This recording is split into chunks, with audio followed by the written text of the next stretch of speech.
अस्य श्रीमंगलचंडिका स्तोत्रस्य शिवर्षिः अनुष्टुप् छन्दः। श्रीमंगलचंडिका देवता समस्त मंगलनाशार्थे सर्वतः मंगलप्राप्त्यर्थे च पाठे विनियोगः करन्यासः। ओम ह्रीं अनुष्टिकाभ्यां नमः। ओम श्रीं तर्जनीभ्यां नमः। ओम क्लीं मध्यमाभ्यां नमः।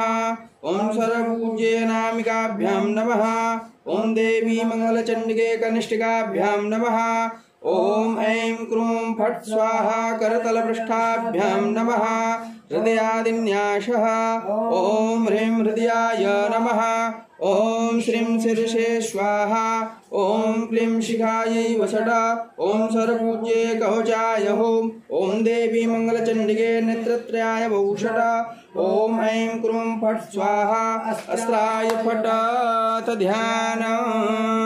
ओम देवीं षोडशवर्षाढ्यां शश्वत सुस्थिर यौवना सर्वरूपाढ्यां च कौमलांगीं मनोहरां श्वेतचम्पकवर्णाभ्यां चन्द्रकोटि समप्रभां वर्णशुद्धां सुखाधानां रत्नभूषणभूषितां बिभ्रतीं गौरीभाल मल्लिका माल्यभूषितां बिम्बोष्ठीं सुदतीं शुद्धां शरत्पदं निभाननां प्रसन्नाश्यां सुनीलोचनां जगद्धात्रीं च दात्रीं च सर्वेभ्यः सर्वसम्पदां संसारसागरे घोरे भूतरूपां वरां भजे।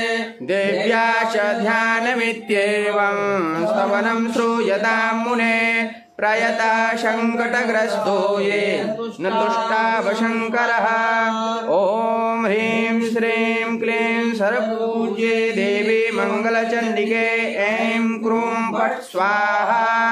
शंकर उवाच रक्ष रक्ष जगन्मातर्देवी मंगलचंडिके हारिके विपदां ह्रासे हर्षमंगलकारिके हर्षमंगलदक्षे च हर्षमंगलचंडिके शुभे मंगलदक्षे च शुभमंगलचंडिके मंगले मंगलारे च सर्वमंगलमंगले सदा मंगलदे देवी सर्वेषां मंगलालये पूज्या मंगलवारे च मंगलाभीष्टदैवते पूज्ये मंगलभूपस्य मनुवंशस्य सन्ततं मंगलाधिष्ठात्रे देवी मंगलानां च मंगले संसार मंगलाधारे मोक्ष मंगलदायिने सारे च मंगलाधारे पारे च सर्वकर्मणां प्रतिमंगलवारे च पूज्ये च मंगलप्रदे स्तोत्रेणानेन सम्भुश्य